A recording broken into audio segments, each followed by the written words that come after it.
Bulletin 1.30 26 Disember bersama saya Nik Munira Nik Hassan. Tajuk utama hari ini: pembayaran bantuan sara hidup 2019 fasa pertama pada 28 Januari depan.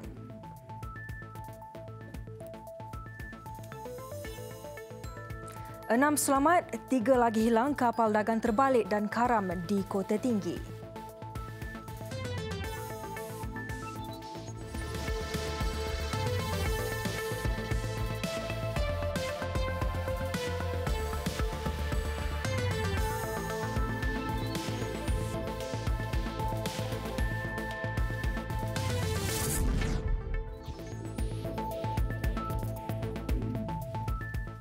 Assalamualaikum dan salam sejahtera. Pembayaran bantuan sara hidup BSH 2019 fasa pertama berjumlah RM300 bakal dilaksanakan pada 28 Januari depan mengikut pengkalan data lama dan kaedah lama. Melalui pembayaran itu, ia dijangka akan memanfaatkan sehingga 4.1 juta isi rumah yang membabitkan peruntukan bernilai RM1.2 bilion. Dalam satu kenyataan oleh Kementerian Kewangan, pihak kerajaan terpaksa menggunakan pengkalan data lama yang berkemungkinan besar mengandungi nama penerima yang tidak layak bagi membolehkan bayaran dibuat segera sebelum Februari 2019.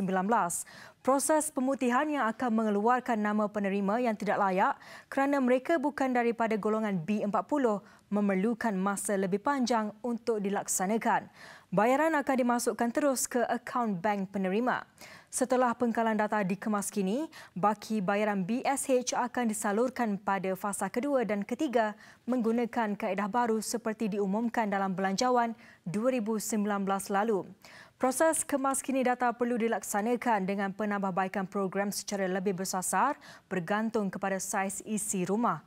Kriteria pembayaran dan kaedah baru dijangka diumum dalam masa terdekat.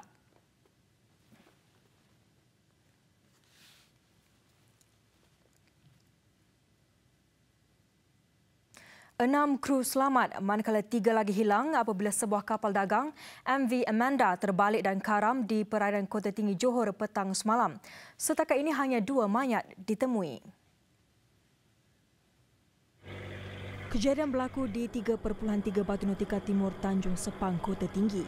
Kedua-dua mayat ditemukan di sekitar kawasan kapal dilaporkan terbalik.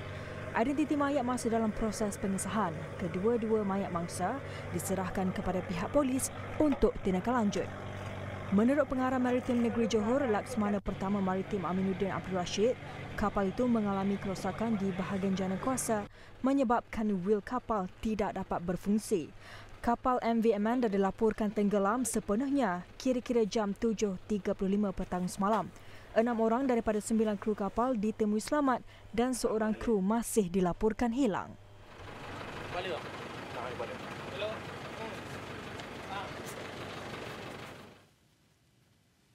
Tiga sekeluarga maut dan seorang lagi parah selepas kereta dinaiki mereka bertembung dengan bas ekspres di kilometer 140 Jalan Kuantan Johor Bahru di Rompin Pahang kira-kira jam 11.50 malam tadi.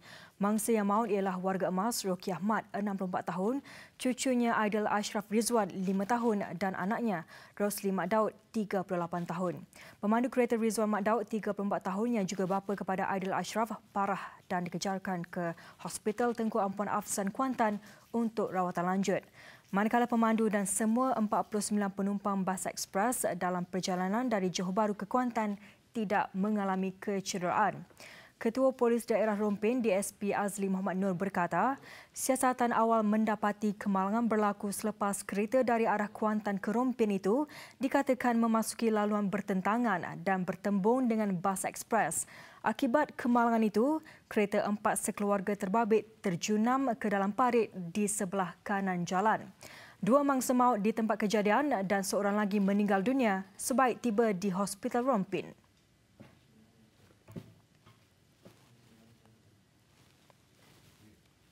Sembilan pendaki yang sesat ketika mendaki Bukit Bendera Pulau Pinang sejak petang semalam ditemui selamat. Kesemua mereka dibawa turun awal pagi tadi. Ketua Balai Bomba dan Penyelamat Payah Terhubung Penolong Penguasa Muzammil Muhammad Saleh berkata, pihaknya menerima panggilan kecemasan daripada salah seorang pendaki pada jam 7.27 petang. Mangsa juga sempat memaklumkan lokasi semasa dan menghantar koordinat lokasi bagi memudahkan pencarian. Kata Muzammil, sebaik mendengar siren daripada pasukan penyelamat, kumpulan pendaki terbabit menyalakan unggun api di tempat mereka berada. Kesemua mangsa umur 24 hingga 61 tahun ditemui pada jam 1.09 malam. Mereka dibawa turun ke kaki bukit dengan menaiki kenderaan pacuan 4 roda pada jam 4.45 pagi. Kesukaran kita mencari dalam operasi mencari ini, kesukaran dia adalah halangan dengan keadaan muka bumi yang sangat curam berserta kawasan hutan yang sangat tebal dan berduri, serta sangat gelap. Okey. Dan masa kita jumpa mangsa itu juga, selepas kita jumpa, hujan sangat lebat turun dan halangan untuk mengeluarkan mangsa tu licin kita keluarkan mangsa. Dan mangsa walau bagaimanapun berjaya dikeluarkan dalam keadaan selamat. Menurut mangsa, mereka yang terdiri daripada 7 lelaki dan 2 wanita itu memulakan pendakian dari Teluk Bahang pada jam 6 petang. Mereka menyedari tersesat dan membuat panggilan kecemasan selepas gagal menemui penunjuk laluan dakian. Kita memang calm. So kalau bomba tak sempat datang dalam malam ni lah. So mungkin time hari sudah cerah, kita pun sendiri jalan backtrack balik itu lane lah. Masa kita sudah masuk itu track, barulah memang barunya. So time kita jalan-jalan. So lepas 500 meter, so sudah tak sampai tempat yang kita mau sampai lah.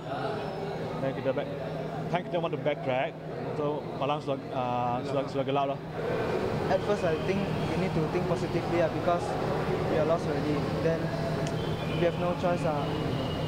So we just find the road, but we couldn't find. And then at last, the sky is getting dark already. So we have no choice. We have to find the line, and then settle down, and then call to the bombal like that. Walaupun berada dalam keadaan letih dan kesejukan ketika dibawa turun, kesemua mangsa berada dalam keadaan sihat. Mereka juga berterima kasih kepada pasukan penyelamat dan sempat bergambar sebagai tanda kesyukuran.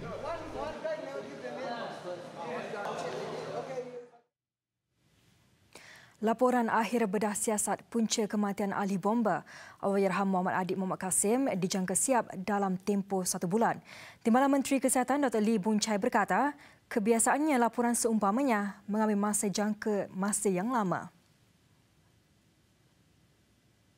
I think some of the injury, what are the type of injury? I think the pathology would have known. Say about what are the internal injury Adib sustained. The pathology we have known. I think it depends on whether any further blood test results is necessary or not to collaborate on the injury. Tambah beliau, sekiranya laporan kecederaan sudah cukup untuk mengetahui punca kematian, maka ahli patologi tidak perlu menunggu keputusan ujian darah. Beliau terdahulu menghadiri program gotong royong di Kampung Rapat Jaya Tambahan. Muhammad Adib, 24 tahun, cedera parah selepas dipercayai diserang perusuh dalam kejadian kekecohan di tapak kuil Sri Mahamariaman USJ 25 Subang Jaya pada 27 November lalu. Allahyarham menghembuskan nafas terakhir pada 17 Disember di Institut Jantung Negara selepas 21 hari bertarung nyawa.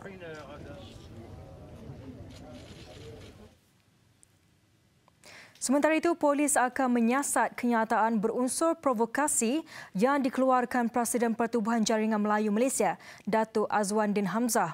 Menurut Timbalan Ketua Polis Selangor, Datuk Abdul Rashid Abdul Wahab, Datuk Azwandin akan disiasat mengikut Seksyen 506 Kanun Keseksaan kerana melakukan ugutan jenayah. Kenyataan provokasi berkenaan dibuat dalam ucapan ketika Perhimpunan Aman Keadilan untuk Muadib dan desakan pecat P. Wetamurti di Kelang, Selangor semalam. Kita harap mereka akan lakukan tuntutan kita.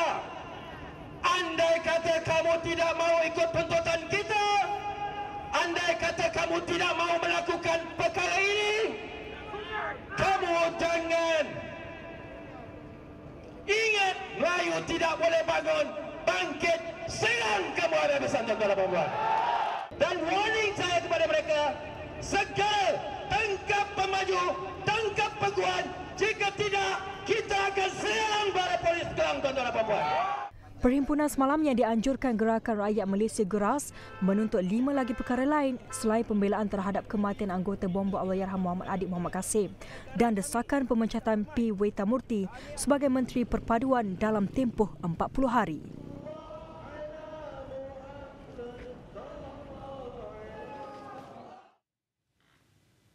Penganjur dalam pada itu memberi tempoh 3 hari kepada Dato' Azwandin untuk membuat permohonan maaf secara terbuka kepada polis.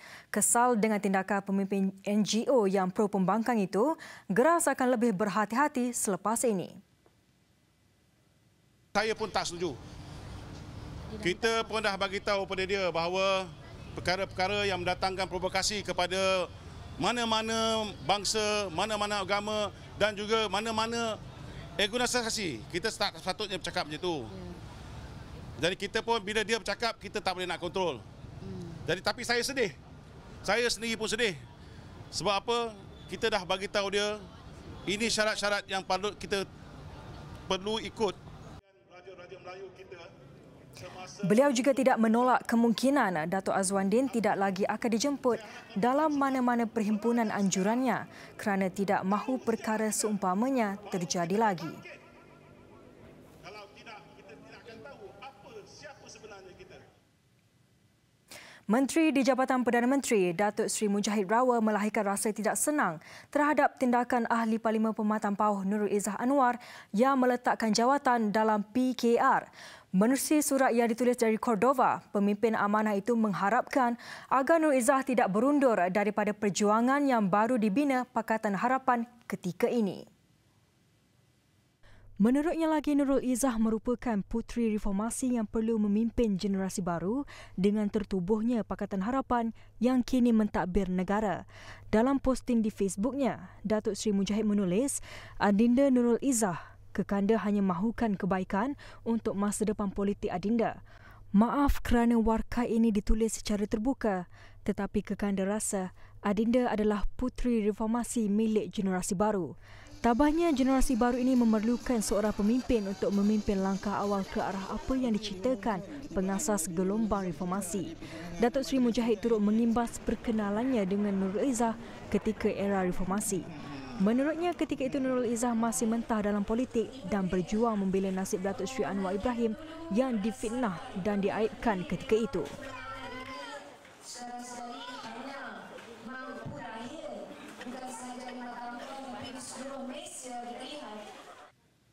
Bertemu kembali. Syarikat penerbangan tambah murah AirAsia Group Berhad dijangka menggunakan sebahagian besar hasil daripada penjualan 25 pesawat untuk mengukuhkan perniagaan digital. Menurut penganalisis kenangan research Adrian Ng, transformasi digital ini bagi membolehkan syarikat berkenaan menjadi pesaing kepada syarikat unicorn seperti Grab dan Gojek yang berasas ringan. Kenangan research dalam satu nota penyelidikan menjelaskan AirAsia ketika ini secara aktif bekerjasama dengan rakan digital seperti Google, Airbus Skywise dan Palantir untuk mengintegrasikan keupayaan itu kepada platform data besarnya. Ini bagi menambah baik operasi penerbangan yang akan membolehkan penjimatan kos pada masa depan. Isnin lalu, AirAsia mengumumkan penjualan 25 aset kepada Castle Lake pada harga RM3.2 bilion dan 4 pesawat baru. Pesawat terbabit dijangka dihantar tahun depan.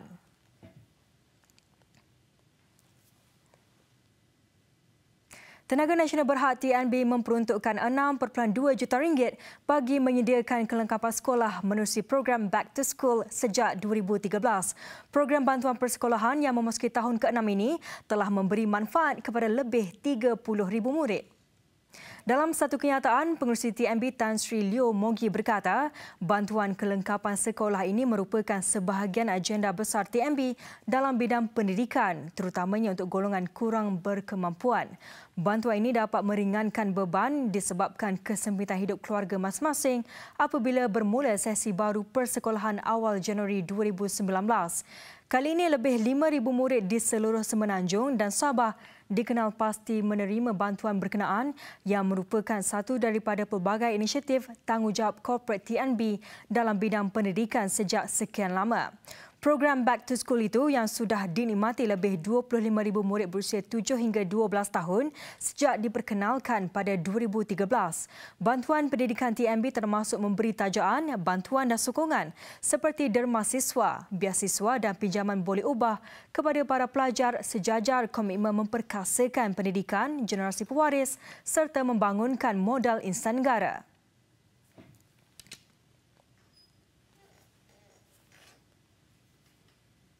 Jangankan baju sekolah, perbelanjaan untuk buku tulis pun belum lagi ada.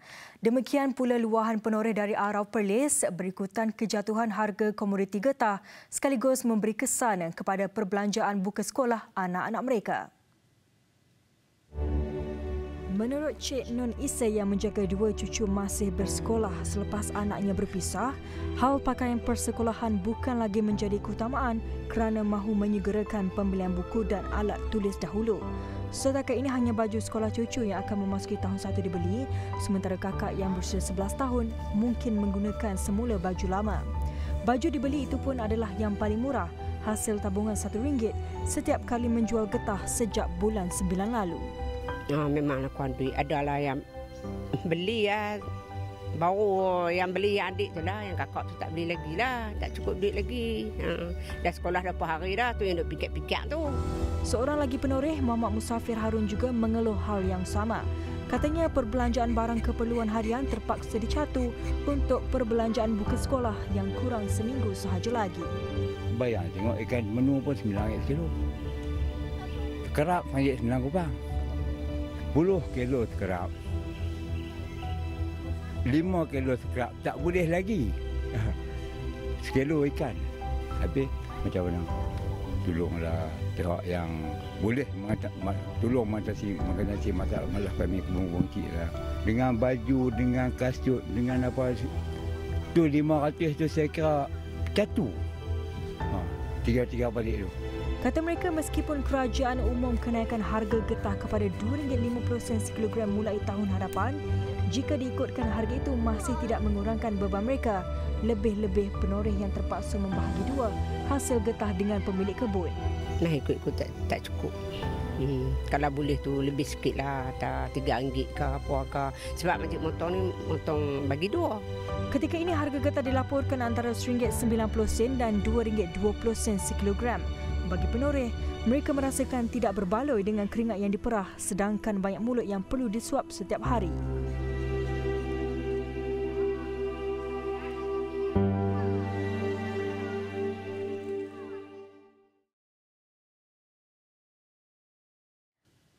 Badan Meteorologi, Klimatologi dan Geofizika Indonesia BMKG telah menambah baik sistem aplikasi pemantauan aktiviti gunung berapi anak Krakatau. Ia bagi mengesan sekiranya terjadi getaran anak Krakatau yang boleh memicu terjadinya runtuhan dalam laut sekaligus mengakibatkan tsunami. BMKG tidak menolak kemungkinan potensi berlaku tsunami susulan ekoran dari keadaan semasa anak Krakatau itu. Sebelum ini, alat pengesan aktiviti gunung berapi di kawasan itu dilaporkan rosak susulan dari letusan yang dihasilkan anak Krakatau dalam masa beberapa bulan ini. Pihak berkuasa telah mengeluarkan amaran berjaga-jaga kepada penduduk untuk menjauhi kawasan pantai buat masa ini. Tsunami Selat Sunda sehingga kini telah mengakibatkan 429 kematian. Operasi mencari dan menyelamat masih diteruskan.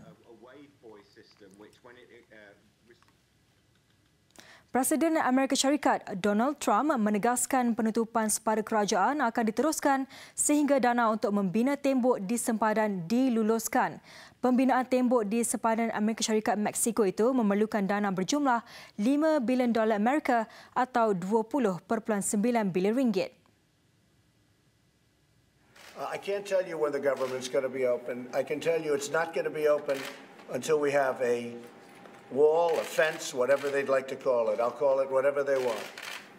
But it's all the same thing. It's a barrier from people pouring into our company, into our country from drugs. It's a barrier from drugs. Pada pilihan raya Presiden 2016 lalu, Trump berjanji untuk membina tembok berkenaan sebagai usaha membersihkan negara Uncle Sam itu dari pendatang. Kongres bagaimanapun menolak permohonan Trump itu. Sebagai tindakan balas kepada penolakan itu, Trump enggan menandatangani belanjawan sekaligus mengakibatkan pentadbiran Amerika Syarikat ditutup sejak Sabtu lalu.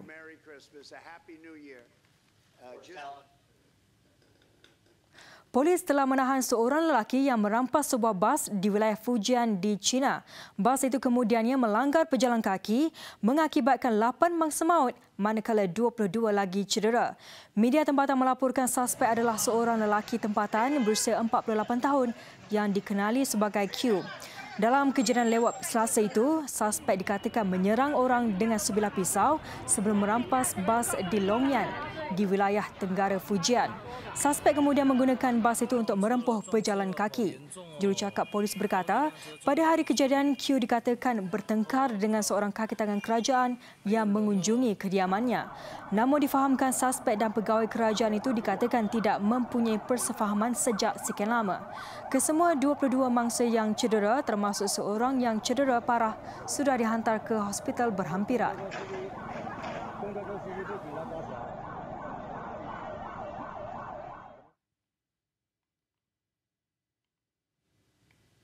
Kiri. Sukan, cadangan garis panduan yang dikeluarkan Persekutuan Olahraga Malaysia MAF minggu lalu berkenaan penganjuran pertandingan larian tempatan seakan mendapat respon positif Badan Pentadbir dan Penguatkuasaan Sukan Negara. Pejabat Pesuruhjaya Sukan PJS dalam satu kenyataan memaklumkan ianya akan diteliti beserta rujukan kepada Badan Induk Sukan-Sukan yang terlibat. Maklum balas itu dikeluarkan Pejabat Pesuruhjaya Sukan dalam satu kenyataan yang dipaparkan menerusi laman sosial rasmi semalam. Kementerian Belia dan Sukan dalam peringkat akhir untuk memperkasakan Akta Pembangunan Sukan menerusi 3 undang-undang kecil iaitu Pelesinan, Bidaan Tuan Rumah dan Jawatan Kuasa Pertikaian Sukan. Persatuan Sukan Kebangsaan khususnya yang berisiko tinggi diminta menyediakan garis panduan pengelolaan sukan masing-masing mengikut standard yang ditetapkan. Selain Persekutuan Olahraga Malaysia, turut menyediakan draft awal ialah Persekutuan Kebangsaan Berbaskan Malaysia PKBM dan ianya akan diteliti terlebih dahulu beserta rujukan-rujukan lain. Turut diperhalusi ialah pengenaan bayaran pelesinan ataupun sanction yang mahu dikenakan kepada penganjur dengan syarat nilai yang munasabah. Kenyataan 2 muka surat oleh Pesuruhjaya Sukan Datuk Zaitun Osman turut merancang mengadakan perbincangan lanjut sebelum garis panduan tersebut dimuktamadkan. Piala Asia 2019 dijadual membuka tirainya di Emirat Arab Bersatu UAE dalam tempoh kurang 2 minggu lagi. Negara bertanding sudah mula meningkatkan tahap persiapan dengan melalui perlawanan persahabatan menguji kekuatan lebih awal. Vietnam yang baru sahaja ditabalkan juara AFF Suzuki melayan kunjungan Korea Utara di Stadium National Maidin di Hanoi. Menyaksikan perlawanan yang disaksikan dalam stadium dipenuhi penonton itu berkesudahan dengan keputusan seri 1-1. Qatar pula menang tipis 1-0 ke atas Republik Kyrgyzstan. Satu lagi aksi ujian, Turkmenistan memperoleh kemenangan moral awal dengan kejayaan menumpaskan Afghanistan 2-0 ketika kedua-dua pasukan itu bertemu di Antalya, Turki. Kempen Piala Asia 2019 bermula 5 Januari hingga 1 Februari depan di 6 venue dianjurkan UAE. Vietnam berada di kumpulan D bersama-sama Iran, Iraq dan Yaman, manakala Korea Utara diundi dalam kumpulan E dihuni Lebanon, Qatar dan Arab Saudi. Republik Kyrgyzstan bakal mencabar kumpulan C disertai Korea Selatan, China dan Filipina. Sementara Turkmenistan sekumpulan dengan Jepun, Uzbekistan dan Oman dalam kumpulan F. Ikuti Buletin TV3 di platform YouTube dan media sosial kami. Aksi sekumpulan peluncur yang berpakaian Santa Claus di pantai Florida, Amerika Syarikat mengakhiri Buletin 1.30. Saya Nik Munirani Hassan, salam hormat dan Assalamualaikum.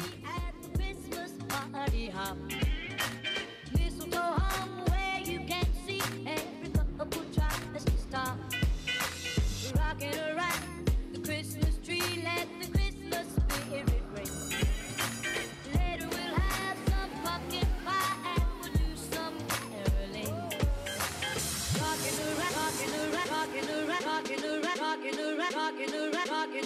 around. Let's go now. Rock it.